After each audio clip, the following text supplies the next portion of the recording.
People have called for positive role models to be the people that are successful and popular. And now you have someone like Mr. Beast, who is the biggest YouTuber, and almost all of his content is focused on improving other people's lives, whether it's directly through financial incentives, through Mr. Beast philanthropy, food kitchens, paying for 1,000 people's eyesight. Isn't that the exact kind of content you would want to be successful? Let's hop into the septic tank and play around in the shit takes for a moment. Let's say Mr. Beast is truly rotten to the core and everything he does is driven for selfish gain, of growing his brand and all of that. No matter how you spin it, 1,000 people in this video just had their lives improved for the better. And let's say other selfishly driven assholes watch this video and they see the amazing amount of views on it. Well, they might do the same thing. 1,000 more people get their blindness cured by another YouTuber who wants a ton of views. Also, real quick, Mr. Beast didn't find the cure for blindness. It's not like he was digging in his backyard, found buried treasure, and it was just like this fucking panacea to cure blindness or anything like that. He is paying for surgery that currently exists. Just wanted to quickly clear that up real quick, just in case anyone keeps seeing these headlines and are convinced that Dr. Beast came in here and found some kind of wild blindness cure. But anyway, it doesn't even matter what the motivation behind the videos or the act is, because no matter how you spin it, there's the immutable fact that 1,000 people just had their lives improved for the better. Even if Mr. Beast is the result of a fusion dance between Darth Vader and Doctor Doom, it wouldn't change the fact that 1,000 real people just experienced a very real improvement in their life as a result of them making that video. Which in my opinion is a good thing, and I feel like most people should feel the same way. There's plenty to be mad about with the core problem here, which is these people should have already had access to this treatment without Mr. Beast needing to make a video on it. That I completely agree with. But that doesn't make me mad at Mr. Beast for doing it. That makes me upset at the system that's currently in place enforcing that. That is the issue, not what Mr. Beast is doing. And I'm so fucking tired of hearing this term, poverty tourism, tossed around when talking about Mr. Beast. It just shows such a gross misunderstanding of what that even means. To try and slap that label on what Mr. Beast does is so fucking off the mark. The worms in your brain must be suffering from parasites. Like, there is so much wrong in your noodle to possibly even think for a second this could be considered poverty tourism. You know what is poverty tourism, and something that a lot of YouTubers have done and is exploitative, is the people that go to, like, when Phidias went to the poorest country in the world, and it's just showcasing, oh, look at how poor they are, and treating everyone there like props for his own video. That's poverty tourism, and I will fully agree that there are cases of people trying to emulate Mr. Beast, like the example I just used, Phidias, and just completely missing the mark and ending up making a video where it's just, hey, look at all these poor people. Wow, they're so poor. Can you believe they're that poor? Maybe we should do something? Like, that's an issue. Yeah, that content sucks. I don't support that. Fucking nobody supports that. When Phidias posted that video, he got dunked on by everyone on the internet. It's not something people like. But what Mr. Beast does, I think, is very far removed from poverty tourism.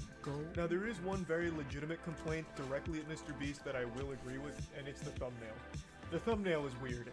I definitely think this is one of Mr. Beast's weirdest thumbnails here. It's like alarming, almost. Like, there's like 1,000 words told in this single picture here, and none of them make any sense. So yeah, I think the thumbnail is very odd. But yeah, thumbnail aside, I think what he's done is a good thing, obviously. And I don't really know how you can even justify through mental gymnastics why it's bad and why you hate him for it. It just doesn't really compute with me. What you're actually mad about is an issue he had nothing to do with. Again, I don't think people should have to rely on a YouTuber looking to make a big video in order to get life-changing surgery. That is the issue. It's not so much the YouTuber that pays for that surgery. That I think is just, no matter how you spin it, a good thing for the person. I'm really tired of people speaking on others' behalf, getting offended for other people that they're not involved with and they don't know. I've seen a lot of people attribute feelings to the 1,000 people in these videos, saying, man, they must feel so used and exploited. They must feel so violated that Jimmy used them here for a viral video. Well, I'm gonna make a counterpoint. What the fuck are you talking about? Do you know them? Huh? Was that you in the video? Your family member? Your friend? I doubt it. Highly doubt it. How are you going to speak for them? How are you going to be mad for them and try and tell everyone what they were likely experiencing? I would wager a guess they were experiencing a high level of happiness.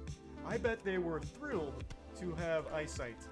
Would be my guess. So yeah, anyway, that's really my take on the whole situation. I think this drama is one of the sadder ones I've seen in quite some time, because I feel like this is just something most people should be celebrating. Like, hey, the biggest YouTuber is doing good things, as opposed to degenerate shit, like most people online. I think that's something to be happy about. There's 1,000 people whose lives have just been improved. I think that's a good thing. Like, I think that's a big thumbs up. There are issues you can talk about as a result of this, and there is a really good discussion to be had about like the actual core thing regarding the surgery and the cost of these kind of procedures. I think that's a good conversation to have, but I don't know why it comes back to Mr. Beast being a bad guy for paying for the surgery. So yeah, I just wanted to talk about that. That's about it. So yeah.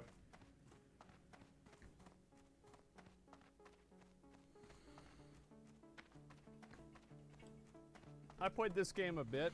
I spent like maybe, I don't know, like 3-5 hours playing this game. I haven't really found the time to come back and play it again. I wanted to, you know, watch a review and see kind of what other people are thinking about this. Here we go. Forspoken could have been something magical, modern-day second son for a new generation, but instead a sorcery sister waxing fantastic across the landscape that at times is arguably breathtaking, mysterious, and quizzical. Forspoken is a game so wanting in its comparisons to the contemporaries that it never feels like it knows what it wants to be, or what it wants to do, or even at times where it is. Thanks to Square for the early review code. Forspoken starts out introducing you to Frey, an urban... It's too loud? Okay, let me turn it down. Kid living in a crap hovel in New York City, in trouble with the law, smart mouth, running from bad decisions, and with a chip on her shoulder, the exact size of the writers need to make you feel just enough that you don't skip cutscenes. But you're not going to want to skip this review because there's a lot to cover. Let's dive in. I think that a lot of the cutscenes, like the way that she's portrayed in the story, it makes her very unlikable. Just in general, I don't think that she is a sympathetic character. Like, for example, whenever you go and you look at, if you want to have like an anti-hero type character, the anti-hero type character, generally the way that it's done is that it's a good person who is frustrated with how things are, and they take a route that is not approved to go about solving problems. You know, whether this is something like Batman, whether this is Deadpool, whether this is Illidan. Let me think of some other ones that are, you know, pretty common. I think those are the Punisher. Yeah, exactly. But with all of those different people, one thing to keep in mind is that their own personal ethics are always like very consistent and very good, I would argue. You know, like Deadpool isn't really a bad dude, he just does things differently than other people. Illidan isn't really a bad dude, he just thinks that he needs to go and do this direction. And I think the difference with like this and Frey is that she's just a bitch. Straight up, like she's stealing things constantly, she's saving up a bunch of money, and it's like, oh, well, you know, my cat doesn't have any food, and then it's just like, what the fuck, and then immediately after that, you're like stealing cars, and then you get rid of your cat after you say how much you like the cat, and then the whole story, you have to keep in mind that like the entire story, the reason why she's in this world is because she randomly went into somebody else's property and started touching their shit. You see what I'm saying, right? I mean, this is not a sympathetic anti-hero character. It's just a thief. It's just stealing shit. My brand is me. My sponsor's me. Subscribe if you like it. The problems with the game's story starts right from the start. Yeah. The start of the game has a short bit of narrative explaining her hardships, and then boom, she's in this fantasy world. Right. And it's up to you to uncover the mystery of why she was drawn there, and inevitably, how to get back home. To find her way out of trouble, Frey has to get into some, using her consistently droning new companion, a magical amulet she wears on her cuff that has to be one of the best examples of a character in a game talking endlessly but saying nothing. Nevertheless, with a magical power, Frey can cast spells, starting out with earth-based magics. and then learns to appreciate spores, levels up the spells she knows, and learns entirely new elements by killing the current rulers of the worlds, known as the Tantus. Her teleportation... Yeah, and I think the different spells that you can use, like, I really pretty much just spammed one spell. You guys know how I play video games. But if I really spent more time onto it, I think that the different abilities you can use would probably be fun to do. Sure, yeah. Into the fantasy worlds hand-waved away from the very first moments and only alluded to later on by consistent attempts to use the F word in as many different ways as possible, like a YouTube explainer video. Perhaps one of the most interesting words in the English language today is the word... It never really captures the soul of the game itself. The novelty is almost completely wasted on this character who is consistently telling off everybody, telling everyone they don't want to learn more, they don't want to help more, they don't want to do anything, and they don't want to see more. This